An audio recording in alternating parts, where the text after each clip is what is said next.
मध्यवर्गीय भारतीय परिवारों की अत्यंत आत्मीय और मामूली बातों को गैर मामूली ढंग से अपनी कविताओं में दर्ज करने वाले हमारे समय के महत्वपूर्ण कवि विनय सौरभ की एक कविता वे ही। सोचा मिलकर ही कह देंगे नहीं आ सके आपके बेटे के ब्याह में, सारी तैयारी कर रखी थी पर ऐन वक्त पर आना मुलतवी करना पड़ा, फलाना काम आ पड़ा, कोई चारा ही नहीं था। जब खगेंद्र ठाकुर मरे पटना में, प्रेम प्रभाकर भागलपुर में, राम निहाल गुंजन आरा में, उनके अंतिम दर्शन करने आखिरकार जा ही सकता था।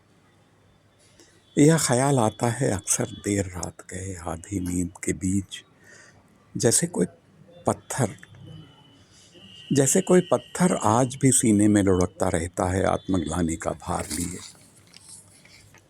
कभी धूप बहुत तेज होती है, कभी जाड़ा ही याद धमकता है, कभी बारिश और हवा इतनी तेज कि छाता संभाले नहीं संभलता।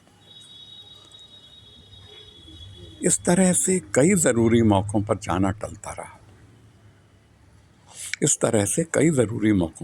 टलता रहा। अब सोचता हूँ तो वह सारे बहाने ही थे, दुश्वारियों से बचने के लिए थोथे कुतर्क थे।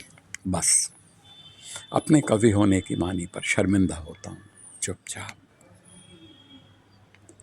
ये वही लोग थे जो फ़ोन कर लेते थे कभी भी और कहते थे, बस ऐसे ही फ़ोन कर लिया विनय, बहुत दिनों से तुम्हारा कोई समाचार नहीं मिला था। तुम्हारे पैर का दर्द अब कैसा है? घर का सारा क्या समाचार है? तुम्हारे भाई अब कैसे हैं?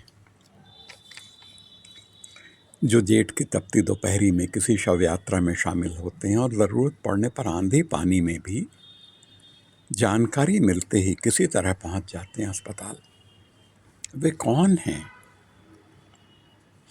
और ज़रूरत पड़ने पर आंधी पानी में भी जानकारी मिलते ही किसी तरह पहुंच जाते हैं अस्पताल। वे कौन हैं? दुनिया में इन्हीं लोगों ने बचा रखा है मनुष्यता पर भरोसा।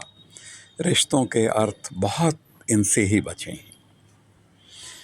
वे सच्चे हितैषी और नागरिक हैं हमारे बीच के, बस वे शब्दों की कारीगरी